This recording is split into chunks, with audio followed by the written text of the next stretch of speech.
Բարև ձեզ, ողջունում ենք բոլոր նրանց, ովքեր հետևում են մեզ Armenpress լրատվական գործակալության մամուլի կենտրոնում, այսօր հյուրընկալել ենք էկոնոմիկայի նախարարության, զբոսաշրջության կոմիտեի, զբոսաշրջության քաղաքականության վարչության պետ Անահիտ Մկրտչյանին, բարև ձեզ, շնորհակալություն, որ այստեղ եք։ Շնորհակալ եմ։ Մենք այսօր խոսելու ենք հյուրանոցային ծառայությունների ոլորտում սպասվող փոփոխություններից, մասնավորապես նախատեսվում է ներդնել հյուրանոցային ծառայությունների միջազգային չափանիշներին համապատասխան որակավորման համակարգ։ Մեր բանախոսին խնդրեմ ներկայացնել մանրամասներ, այնուհետև կշարունակենք հարցերով, խնդրեմ։ Շնորհակալություն։ Այս տարվա սեպտեմբերի 25-ին կառավարության նիստի ընթացքում ընդունվեց երկու որոշում հյուրանոցային տնտեսության օբյեկտներին որակավորում տրամադրող զբոսաշրջային ծառայություններ մատուցող անձանց միավորման ընտրության չափանիշների եւ ընթացակարգը սահմանելու մասին կառավարության 1380 որոշումը եւ հյուրանոցային տնտեսության օբյեկտների որակավորման տեխնիկական պահանջները, նկարագրերը, որակավորման ընթացակարգը եւ չափանիշները, որակավորման վկայականի ձևը եւ ժամկետները սահմանելու մասին կառավարության 1383 որոշումը։ Երկու նախագծերն էլ ներկայացվել են կառավարության հաստատմանը զբոսաշրջության մասին օրենքի շրջանակում նախատեսվող կարգավորումներից ելնելով, բացի այս երկու որոշումներից մենք արդեն իսկ ընդունել ենք նաև մի քանի այլ կառավարության որոշումներ եւ այլ ենթաօրենսդրական նորմատիվ իրավական ակտեր եւ նախատեսում ենք եւս մի շարք իրավական ակտերի ընդունում, որոնք ուղղված կլինեն զբոսավարների ուղեկցորդների որակավորման ընթացակարգերի հաստատմանը եւ վերապատրաստման ընթացակարգերի հաստատմանը, զբոսաշրջային ավտոբուսների, զբոսաշրջային կենտրոն կառավարող կազմակերպությունների, տեղեկատվական կենտրոնների եւ այլ իրավական ակտեր։ Այս մասով ավելի երևի մասնավորացնեմ, որակավորման նպատակներն են նախ այստեղ մասնավորեցված, որոնք են որակավորման նպատակները հիմնականում մատուցվող ծառայությունների թափանցիկության ապահովումը, սպառողների համար ընտրության հնարավոր ընտրության ապահովմանն աջակցելը, սպառողների մոտ վստահության ամրապնդումը հյուրանոցային տնտեսության օբյեկտների կողմից առաջարկվող ծառայությունների մասով, ինչպես նաև որակի պահպանումը։ Այս նպատակներից ելնելով, ինչպես նաև օրենքից բխող մի շարք այլ նպատակներից ելնելով, երկու որոշումների նախագծերը ներկայացվեցին կառավարություն եւ ինչպես նշեցի, սեպտեմբերի 25-ին ընդունվեցին, այսօրվանից էլ երկու որոշումներն էլ արդեն ուժի մեջ են մտնելու, սկսած հոկտեմբերի 6-ից այսօրվանից։ Որակավորումների մասով ավելի երևի մասնավոր։ Պետք է խնդրեմ ներկայացնեք, թե մենք ինչ բաց ունենք եւ այս նախագծերը, այս որոշումները, որոնք ուժի մեջ են մտնում, ինչ են լրացնելու։ Տեսեք, նախկինում որակավորումը իրականացվում էր կառավարության 2004 թվականի 946 որոշման հիման վրա, պետական մարմինը, լիազոր պետական մարմինը զբոսաշրջության ոլորտի, այսինքն զբոսաշրջության կոմիտեն իրականացնում էր որակավորումը հյուրանոցային տնտեսության օբյեկտների, որակավորումը թե նախկինում, թե հիմա կամավոր էր ու շարունակում է կամավոր լինել ու այս պահին մենք ունենք ընդամենը մեկ որակավորված հյուրանոց, այսինքն շահագրգռվածությունը հյուրանոցների կողմից շատ մեծ չէր, որպեսզի իրենք դիմեն ու որակավորում ստանային, դրա համար օրենքով նախատեսվեց, որ որակավորում կտրամադրվի զբոսաշրջային ծառայություն մատուցող անձանց միավորումների կողմից,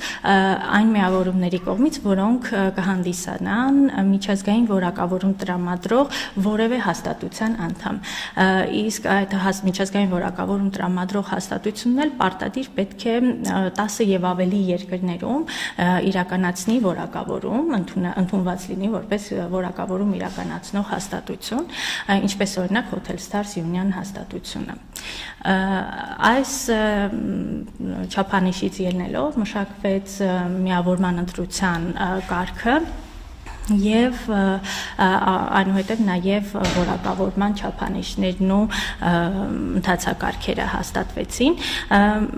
Միավորման ընտրության համար զբոսաշրջության կոմիտեն կձևավորի համապատասխան հանձնաժողով։ Հանձնաժողովը կընտրի այն կազմակերպությանը միավորմանը, որ կհանդիսանա որևէ միջազգային որակավորում տրամադրող հաստատության անդամ, եւ տվյալ միավորումը արդեն կիրականացնի որակավորումը արդեն իսկ 1383 որոշման համապատասխան։ Շատ լավ, դուք նշեցիք, որ որակավորումը կամավոր է եւ մինչ այժմ կարծես վերջին տվյալներով ունենք 1 որակավորված հյուրանոց։ Դա այդ որակավորումը Հայաստանի ներքին օրենսդրության համապատասխան տրված է, չէ՞, կրկին միջազգային չէ։ Չէ, միջազգային չէ այդ որակավորումը, մեր օրենսդրությանը համապատասխան է տրվել, բայց մի բան էլ այստեղ հավելեմ, որ եթե հնարավոր չլինի որևէ միավորում ընտրել, զբոսաշրջային ծառայություններ մատուցող անձանց միավորման ընտրությունը հնարավոր չլինի կամ միավորումը ընտրվի, բայց հետագայում հրաժարվի որակավորումը իրականացնել, որակավորման գործընթացը կշարունակվի, որակավորումը կիրականացնի նախկինի պես զբոսաշրջության կոմիտեն արդեն իսկ 1383 նվորոշմամբ հաստատված չափանիշների հիման վրա։ Իսկ ինչ հիմքեր կան, որ կարող է չընտրվի, ինչ որ խնդիրներ հնարավոր է լինել։ Միգուցե որևէ կազմակերպություն միավորում չլինի, որը որ համապատասխանի 1380 որոշմամբ սահմանված պահանջներին, չնայած հույս ունեմ, որ նման բան չի լինի, այնուամենայնիվ հնարավորությունը այլընտրանքը օրենքով սահմանված է, որ ամեն դեպքում եթե չընտրվի որևէ կազմակերպություն, որակավորման գործընթացը չկասեցվի, չընդհատվի, շարունակվի ու այս պարագայում արդեն կոմիտեն կիրականացնի։ Շատ լավ, եթե ամեն դեպքում այդ կազմակերպությունը կա եւ մեր հյուրանոցները այդ միջազգային կարգի որակավորումը ստանում են, դա մեր երկրի հեղինակությանը, մեր հյուրանոցային տնտեսությանը ինչ է տալիս եւ օրինակ այլ երկրի զբոսաշրջիկը, երբ Հայաստանում ընտրում է 4 աստղանի հյուրանոց, հաշվի առնելով այդ միջազգային որակավորման սերտիֆիկատը կամ չգիտեմ հավաստումը, արդյոք արդեն վստահելի է, որ օրինակ 4 աստղանի հյուրանոցը հենց համապատասխանում է 4 աստղանի չափանիշին։ Այլ միջազգային զբոսաշրջիկը արդեն համոզված կլինի, որ իր ճանաչած իր պատկերացումներին համապատասխան հյուրանոցային ծառայություններ է ստանալու Հայաստանում եւ արդեն ինքը կարող է ընտրել, որ կարգին համապատասխան ծառայությունը կարող է կուզենա ստանալ։ Այս բaragայում արդեն զբոսաշրջիկը համոզված կլինի, որ Հայաստանում գործում են միջազգային ստանդարտներին համապատասխան բոլոր ծառայությունները կոնկրետ հյուրանոցների մասով, հյուրանոցային տնտեսության օբյեկտների մասով։ Իսկ այսօր մենք այդ չունենք, հա, փաստորեն այդ բացը չկա, հյուրանոցային ծառայություններ մատուցող անձինք էլի ծառայությունները բարձր որակի տրամադրում են, բայց ճանաչելի չի միջազգային զբոսաշրջիկի համար։ Այսինքն ծառայությունների որակի խնդիր միգուցե երբեմն նաև լինում է, բայց այնուամենայնիվ դրանք ճանաչելիության հարցն է մեզ մոտ ավելի կարևորվում այս պարագայում։ Այսինքն երբ որ մենք օրինակ մեր արձակուրդի շրջանում որևէ զբոսաշրջության ուղղության հետ կապված հյուրանոց ենք ընտրում, կան չէ երկրներ, որ չունենք վստահություն, իսկ եթե 5 աստղ է, ասում ենք հնարավոր է այդ 5 աստղը այդ չափանիշների համապատասխանի, բայց եթե հենց միջազգային որակավորմամբ է, արդեն կարող ենք վստահ լինել։ Այո, արդեն որովհետև զբոսաշրջիկը բնականաբար չի ուսումնասիրելու կոնկրետ երկրի չափանիշները հյուրանոցային տնտեսության օբյեկտների կամ ծառայությունների որակավորման մասով, բայց հիմնականում զբոսաշրջիկները տեղյակ են միջազգային ստանդարտներին ու բնականաբար այս մասով իրենք արդեն վստահ ու ապահով կարող են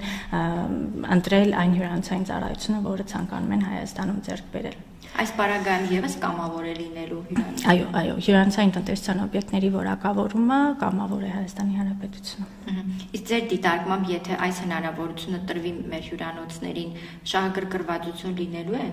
Մրցակցային առումով միգուցե։ Այո, շահագրգռվածություն, քանի որ նախագիծը արդեն իսկ մշակման փուլում քննարկվել է մասնավոր հատվածի հետ, բնականաբար շահագրգռվածությունը տեսանելի է եղել եւ նաեւ իդրաֆտ հարթակում էլ տեսել ենք դրական մեկնաբանություններ նախագծերի մասով, ուստի կարծում եմ, որ հյուրանոցային տնտեսության օբյեկտները եւ օբյեկտ շահագործող անձինք եւս շահագրգռված կլինեն որակավորում ստանալու համար։ Իսկ մենք որպես պետություն ինչ ակնկալիքներն ենք, օրինակ զբոսաշրջային հոսքերի ավելացում, ծառայությունների մատուցման էլ ավելի բարձր մակարդակ, ինչ ենք ակնկալում։ Ընդհանրապես, այսպես ասեմ, զբոսաշրջության մասին օրենքի նպատակները, օրենքի մշակման եւ ընդունման նպատակները հենց եղել են սպառողներին մատուցվող ծառայությունների բարձր որակի ապահովումը, սպառողների իրավունքների պաշտպանությունը, հավասար մրցակցային եւ արդար մրցակցային դաշտի ստեղծումը, ուստի այս նախագծերը երկուսն էլ բխում են օրենքից եկող նպատակներից եւ ամբողջությամբ համապատասխանում են դրանց։ Այստեղ կցանկանայի հավելել, որ որակավորումը հյուրանոցային տնտեսության օբյեկտների երկու փուլով է լինելու։ Առաջին փուլում հյուրանոցային տնտեսության օբյեկտը դիմելու է զբոսաշրջային ծառայություն մատուցող անձանց միավորում եւ ստանալու է նախավորակավորման վկայական եւ որակավորման կարգ է շնորհվելու վերջինիս,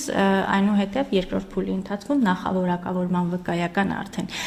կհաստատվի զբոսաշրջության կոմիտեի կողմից եւ որակավորման կարգի շնորհումը եւս արդեն վերջնական կհաստատվի կոմիտեի նախագահի հրամանով։ Իսկ երբ արդեն պարզ կլինի, որ այդ կազմակերպությունը համապատասխանում է եւ կարող են հյուրանոցները դիմել։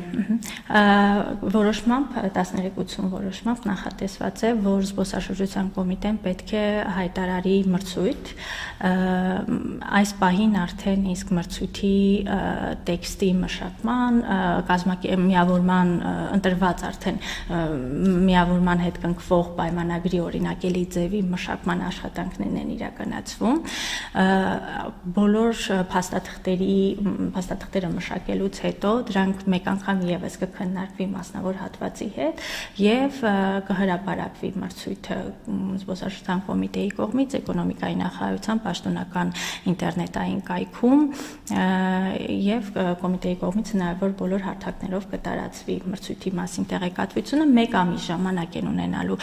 միավորումները, որպեսզի կարողանան դիմել մրցույթին մասնակցել։ Մրցույթին մասնակցության արդյունքում արդեն կոմիտեի կողմից ձևավորված հանձնաժողովը, կոմիտեի նախագահի կողմից ձևավորված հանձնաժողովը կընտրի այն կազմակերպությանը, այն միավորմանը, որը կհամապատասխանի բոլոր չափանիշներին եւ կիրականացնի հետագայում որակավորման գործընթացը։ Այսինքն մենք գործ ենք ունենալու մեկ միավորման հետ, հա, ճիշտ հասկացա։ Այո, մեկ միավորման։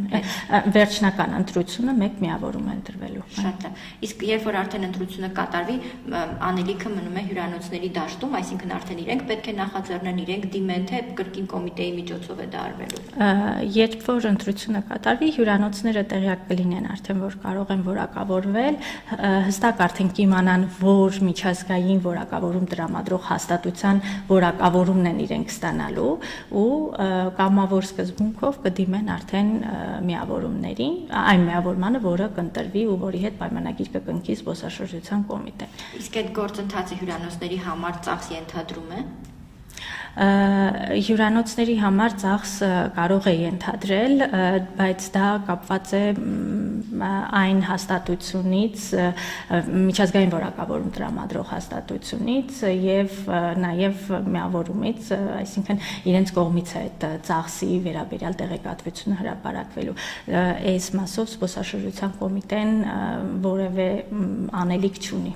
Գտնում հնարավոր են այնպիսի պայմաններ լինեն, որ կրկին Երևանի լավագույն հյուրանոցները այդ հարթակումներ արվեն, իսկ օրինակ մարզային հյուրանոցները, որոնք մենք այսօր էլ տեսնում ենք, որ այնտեղ անելիք ունեն, այսպես չկարողանան օգտվել այդ հնարավորություններից կամ։ Չէ, հնարավոր չի, որովհետև այս մասով պետք է օբյեկտիվ լինեն բոլոր թե ծախսային, թե մնացած բոլոր պահանջները հյուրանոցային տնտեսության օբյեկտների նկատմամբ եւս։ Իսկ հյուրանոցները, օրինակ, եթե այսօրվա դրությամբ չեն համապատասխանում, կկարող հնարավորություն կունենան, օրինակ, աշխատել այդ կազմակերպության հետ եւ իրենց ծառայությունների որակը բարելավել, չգիտեմ, ինչ-որ մի թիմ կամ մասնագիտական ուղղորդում կլինի, վստահ եմ, որ մարզային հյուրանոցներում ավելի շատ անելիք ունենք այդ առումով։ Ես Կարծում եմ, այո, միավորումը, որը կընտրվի, չեմ կարող ասել, որ միավորումը կընտրվի, բայց կարծում եմ, որ հենց միավորումն էլ պետք է շահագրգռված լինի, որպեսզի հնարավորինս շատ հյուրանոցային տնտեսության օբյեկտներ որակավորվեն եւ իր կողմից այդ աջակցությունը հյուրանոցային ծառայություն մատուցող անձանց կլինի ու միավորումը ինքը եւս թե աջակցություն կտրամադրի խորհրդատվության տեսքով ծառայությունների բարելավման ուղղված, կարծում եմ, որ դա միավորման կողմից իրականացող քայլերից մեկը կլինի հետագայում։ Շատ լավ, մենք ընդհանուր առմամբ քանի հյուրանոցային տնտեսություն ունենք։ Այս պահին հստակ տեղեկատվություն առկա չէ, որովհետև մեզ մոտ դեռևս զբոսաշրջային ծառայություն մատուցող անձանց էլեկտրոնային գրանցամատյանը չի գործում, բայց մոտավոր 1000 հյուրանոցային տնտեսության օբյեկտ ամբողջ Հայաստանի Հանրապետությունում առկա է, դա այս տեղեկատվությունը ստացել ենք մարզպետարաններից, Երևանի քաղաքապետարանից, բայց հստակ տեղեկատվություն չի սա։ Իսկ մենք ունենք նախնական դիտարկումներ, օրինակ այդ 1000-ի շրջանակում քանի հյուրանոց մոտավոր կտեղավորվի այս միջազգային չափանիշների ֆորմատում, այսինքն երբ որ գործընթացը սկսենք, գոնե մեկնարկային պատկերացնում ենք, քանի հյուրանոց կունենա այդ միջազգային սերտիֆիկատը։ Մեկնարկային փուլում, այսինքն առաջին տարում հուսով ենք մինչև 50 հյուրանոցային տնտեսության օբյեկտ որակավորում կունենա առաջին 2 տարիների ընթացքում ամենաշատը, հետագայում արդեն ասացինք, որ միավորումը եւս կաշխատի, որպեսզի հյուրանոցային ծառայություն մատուցող անձանց կողմից ծառայությունները համապատասխանեցնի միջազգային չափանիշներին, ուստի կարծում եմ հետագա տարիների ընթացքում ավելի կշատանան հյուրանոցային տնտեսության օբյեկտների։ Շատ լավ, եթե ձեր նշված ժամկետներում մրցույթը հայտարարվի, ինչպես նախատեսել եք, հաղթողը ճանաչվի, մոտավոր ինչ ժամկետում եք ակնկալում, որ առաջին հյուրանոցները կունենանք միջազգային որակավորմամբ, ենթադրում եմ, որ կազմակերպության ընտրությունից հետո էլ չէ որոշակի գործընթաց սպասվում, մինչև իրենք կգան, տեղում կհամոզվեն, արդյոք հյուրանոցի ծառայությունները համապատասխանում են։ Կարծում եմ, եթե մենք հասցնենք այս տարվա ընթացքում մրցույթը հայտարարել եւ մինչև տարեվերջ ունենալ հաղթող կազմակերպություն, ապա 2026 թվականի առաջին կիսամյակի ընթացքում մենք արդեն կունենանք առաջին մի քանի որակավորված հյուրանոցներ։ Շատ լավ, շնորհակալ եմ, դուք հավելելու բան ունեք։ Ոչ, շնորհակալություն։ Շատ լավ, եթե ամփոփենք, կարող ենք ասել, որ գործընթացի մեկնարկը տրված է, այսօրվանից արդեն կառավարության կողմից ընդունված որոշումներ ուժի մեջ են մտնում, հաջորդ թիվ մրցույթային փուլն է, մինչև պարզ լինի, թե հաղթող կազմակերպությունը որը կլինի, դրան արդեն կհաջորդեն հյուրանոցների աշխատանքն կազմակերպության։ Այո։ Եվ արդեն հաջորդ տարվա առաջին կիսամյակում կունենանք առաջին որակավորված հյուրանոցային տնտեսության օբյեկտները։ Եղավ, շնորհակալ եմ շատ հանգամանալիք ներկայացնելու համար։